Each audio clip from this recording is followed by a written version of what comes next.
తీసుకోవట్లేదు లేదా కావాలని నెగ్లెక్ట్ చేస్తున్నారేమో అనేది ఒక ఒపీనియన్ ఉన్నది.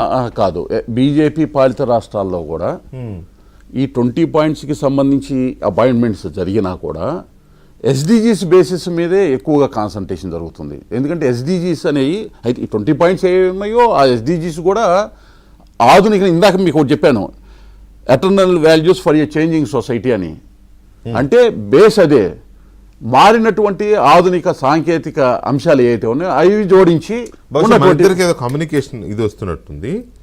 నేను అనేది ఏంటంటే చాలా రాష్ట్రాల్లో ఇప్పుడు మీరున్న కమిటీ లాంటివి ఉన్నవి. సరే, కొన్ని రాష్ట్రాల్లో చైర్మన్ ఉంటారు, కొన్ని రాష్ట్రాల్లో వైస్ చైర్మన్ అంటారు.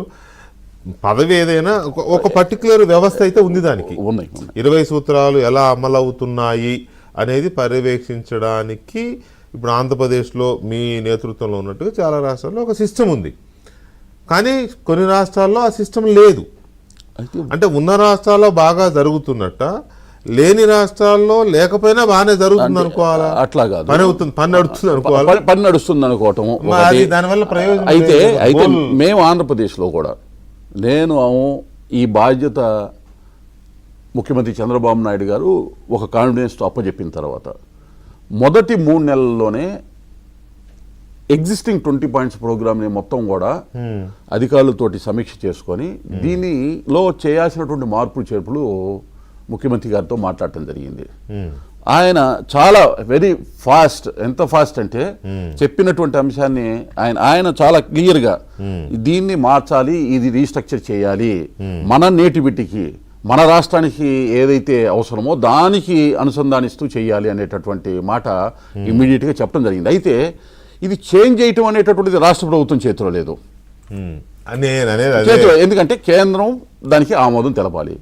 మేము దానికి సంబంధించి ప్రధానమంత్రి నరేంద్ర మోడీ గారికి నేరుగా నేను లేఖ రాయటం జరిగింది. ఇది 20 పాయింట్స్ ప్రోగ్రాంలో ఇప్పుడు ఎగ్జిస్టింగ్ దాన్ని మనము అనేక సమకాలీన పరిస్థితులకు అనుగుణంగా మార్చి కేంద్రంలో వికసిత భారత్ కింద లేకపోతే ఏదైనా మీకు నచ్చినటువంటి ఒక మంచి పేరుని పెట్టి ఇది రీస్ట్రక్చర్ వారి దగ్గరికి వెళ్ళినటువంటి లేఖ ఏదైతే ఉందో వెంటనే మినిస్ట్రీ ఆఫ్ స్టాటిస్టిక్స్ ప్లానింగ్ పంపించి దీన్ని సీరియస్గా కన్సిడర్ చేసి రీస్ట్రక్చర్కి ప్రాసెస్ మొదలు పెట్టమని రాశారు.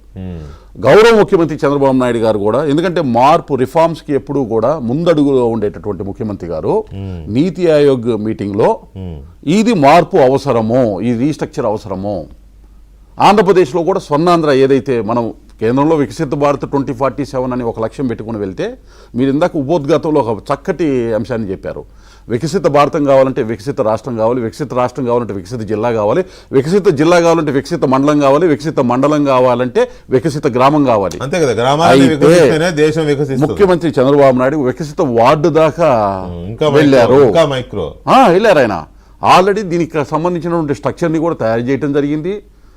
దీనికి సంబంధించినటువంటి యంగ్ ప్రొఫెషనల్స్ అనేటటువంటి వారిని ప్రతి కాన్స్టిట్యున్సీకి అపాయింట్ చేయడం జరిగింది.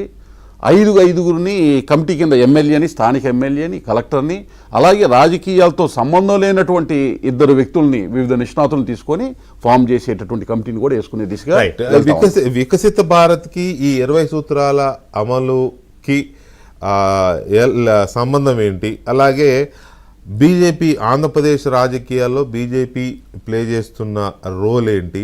జగన్మోహన్ రెడ్డి బీజేపీ సంబంధాలపైన జరుగుతున్న ప్రచారం ఏంటి? ఈ అంశాలు ఇంకొంచెం చిన్న బ్రేక్ తర్వాత చర్చిద్దాం.